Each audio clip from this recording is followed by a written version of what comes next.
مگر آپ کی چیک بک سے تو، انسپیکٹر شہباز کہتے کہتے رک گیا۔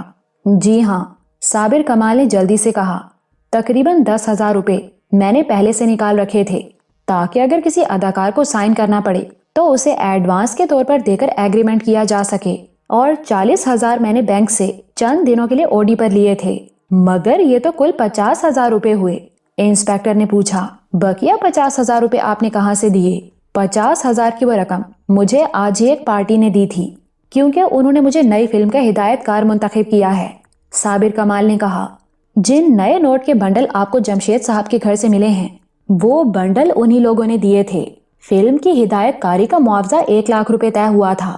یہ 50,000 ایڈوانس تھے جس کی میں نے انہیں باقاعدہ رسید دی ہے جو ان لوگوں کے پاس ہے۔ وہ کون لوگ ہیں؟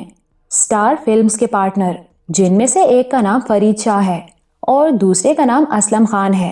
پہلے یہ دونوں حضرات ایکسٹرا سپلائر کا دھندا کرتے تھے، اس میں سے انہوں نے کافی روپیہ کمایا تھا۔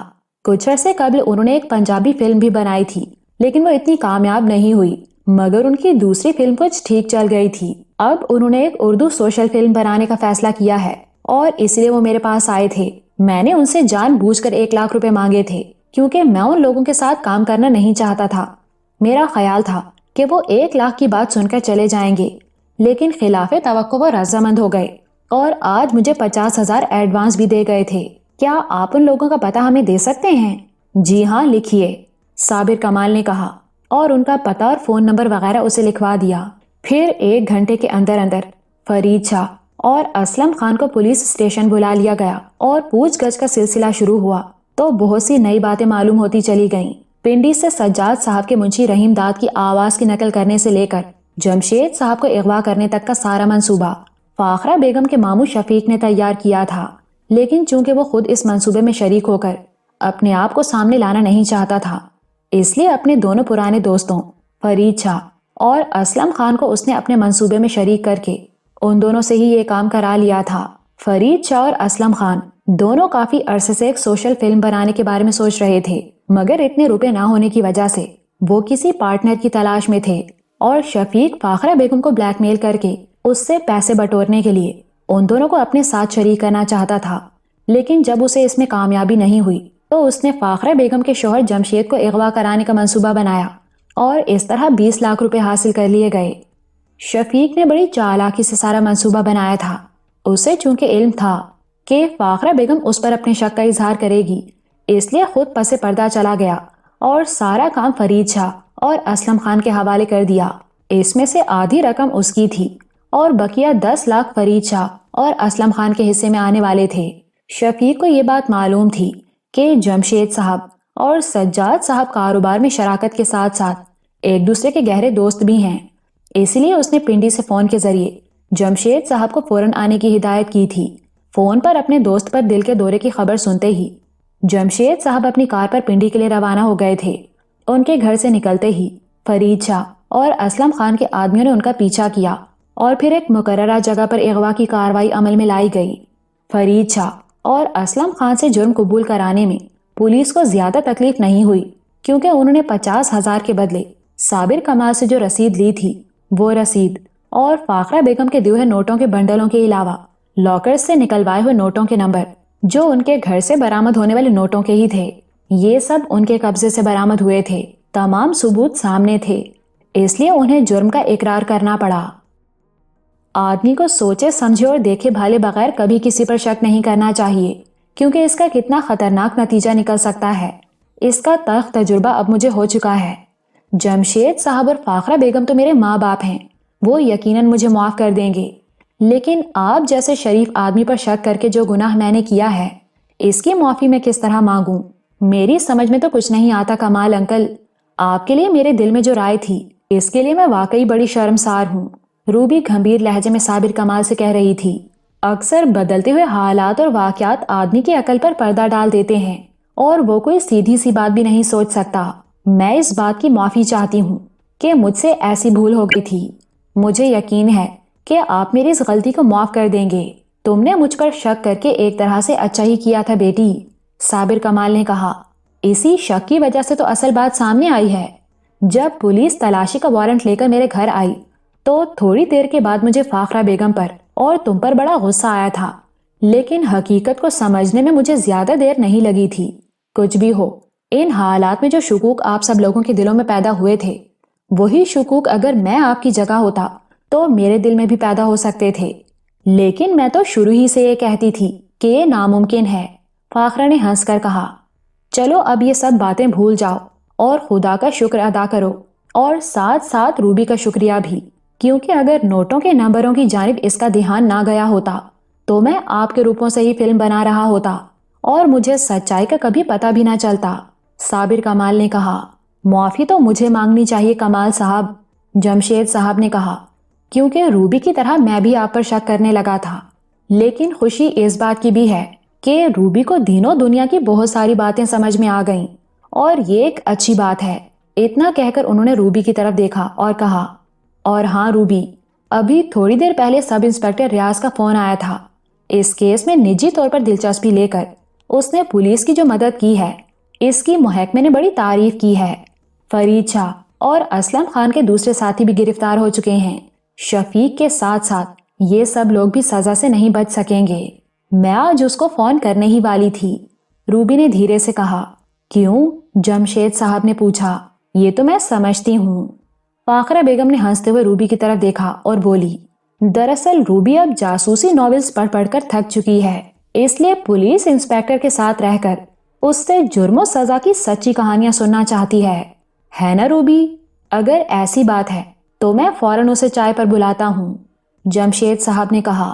ویسے بھی ہمیں روبی کے لیے ایک ایسا ساتھی تو ڈھونڈنا ہی ہے جو ہماری بیٹی کو جھوٹی کہانیوں کی بجائے دنیا کی حقیقتوں سے روشناس کرا سکے۔ ڈیڈی پلیز، روبی شرما کر بولی۔ ٹھیک ہے، اب زیادہ شرمانے کی ضرورت نہیں ہے، فاخرہ لہجہ بدل کر سنجیدگی سے بولی۔ اب کچن میں جا کر ہم سب لوگوں کے لیے چائے بنا کر لے آؤ، اگر بنانا آتی ہو تو۔ بالکل ٹھیک، صابر کمال نے کہا۔ کچن میں جو سیکھو گی وہی وہاں کام آئے گا۔ کہاں؟ روبی نے چونک کر پوچھا۔ ارے سب انسپیکٹر ریاض کے گھر میں، صابر کمال کے بدلے فاخرہ بیگم نے ہنستے ہوئے کہہ دیا۔ تھوڑے ہی دنوں میں تمہارے ہاتھ پیلے کر کے بینڈ باجے کے ساتھ ہم وہاں بھیج دیں گے۔ چلو اب جاؤ، جلدی سے چائے لاؤ۔ ابھی لائی، کہہ کر روبی کچن کی جانب بھاگ گئی اور سب کھلکھلا کر ہنس پڑے۔